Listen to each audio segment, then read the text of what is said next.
Bienvenue sur CELI-News Regatta, le magazine de la régate et de la course à la voile. Au sommaire cette semaine, on partira aux Sables d'Olonne pour l'arrivée de la course en Mini 650, les Sables, les Açores, les Sables. Puis direction les Shetland pour saluer le beau record du Tour des îles britanniques en solo de Sydney Gavinet.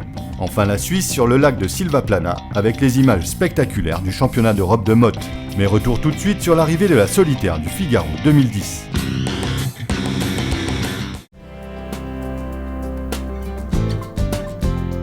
Mercredi 18 août dernier, à 21h, Armel Lecléache a franchi le premier la ligne d'arrivée de la 4e étape située à l'entrée de la Grande Rade de Cherbourg.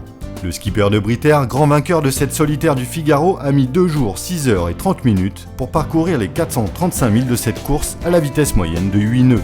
Cet été, Armel a été l'homme de tous les exploits. À 33 ans, il remporte cette 41e édition après l'avoir dominé haut la main avec 3 victoires d'étape. Il entre ainsi dans le cercle des doubles vainqueurs de la solitaire, suite à son premier succès en 2003. C'est François Gabard qui se place second au classement général. À 27 ans et pour sa 3e participation à la solitaire, il a montré une régularité sans faille avec 3 podiums sur 4 étapes. Enfin, la 3e place revient à Corentin Douguet, le principal et très accrocheur adversaire d'Armel dans cette 4e et dernière étape.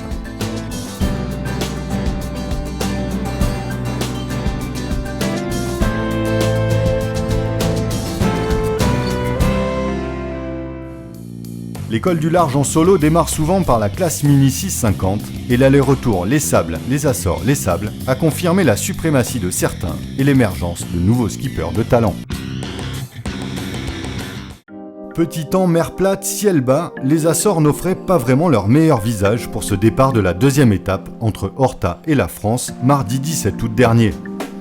C'est finalement Bertrand Delaine qui coupe le premier la ligne d'arrivée aux Sables d'Olonne ce lundi 23 août. Le skipper nantais a parcouru l'étape retour en un temps express en 5 jours, 13 heures et 27 minutes, avec en prime le record des 24 heures avec 298 000 parcourus, soit une moyenne de 12,45 nœuds. Bertrand Delaine a été intouchable sur cette épreuve. Derrière lui, c'est le Benjamin de la course Thomas Normand qui prend la 2e place, suivi de Xavier Macaire, 3e. Thomas Normand n'en revient pas de sa performance et malgré une escale à la Corogne sur la première étape pour embarquer un groupe électrogène en remplacement de sa pile défaillante, Thomas ralliait finalement Horta. Cette 2e étape prouve ses capacités d'adaptation et surtout un talent évident. Présenté comme l'un des favoris de la course, Xavier Macaire a tenu son rang et confirme ainsi son talent. Avec un record des 24 heures en série et cette 3e place scratch au sable, le contrat est rempli. En pleine préparation pour la Route du Rhum 2010, Sydney Gavinet prouve qu'il est en bonne forme en ajoutant un nouveau record à son palmarès. Mardi 24 août, Sydney Gavinet vient de décrocher le record des îles britanniques en solo. En 4 jours et 15 heures, la performance est de taille puisqu'il améliore le précédent record de 39 heures et qu'il bat aussi le record de parcours en équipage avec une vitesse moyenne de 16 nœuds. Le Tour des îles britanniques est une véritable course d'obstacles de 1787 000 entre les bateaux de pêche, les cargos, les plateformes pétrolières, les bancs de sable, les cailloux, les courants et des dépressions qui peuvent être violentes dans le secteur. La fin du parcours aura été éprouvante, notamment au nord des Shetland et à l'ouest de l'Irlande, où le vent s'est montré particulièrement soutenu. En pleine préparation de la prochaine Route du Rhum, Sydney Gavinet continue sa progression et confirme sa place d'homme à battre pour la fameuse Transat en solo. Direction à présent la Suisse avec les images spectaculaires du championnat d'Europe de motte. Des conditions de navigation quasi parfaites sur le lac de Silvaplana en Suisse nous ont offert des images très impressionnantes de la classe la plus spectaculaire du moment. Rapides et nerveux, les départs et les runs de ces petits bolides sont tout simplement hallucinants. Porté par un foil, le pilotage du motte international reste physique et très technique. Mais son fonctionnement reste relativement simple comme nous l'explique son développeur, Andrew McDougall.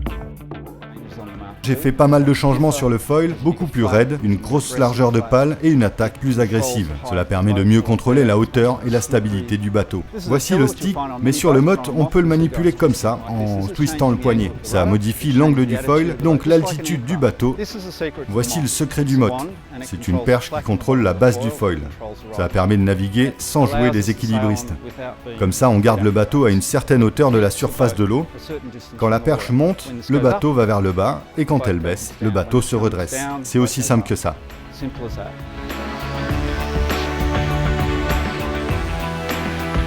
Côté résultat, c'est l'Australien Nathan Outeridge qui remporte la compétition en catégorie Open devant l'Américain Bora Gullary et l'Australien Scott Babbage. Et c'est le Britannique Simon Payne qui est sacré champion d'Europe.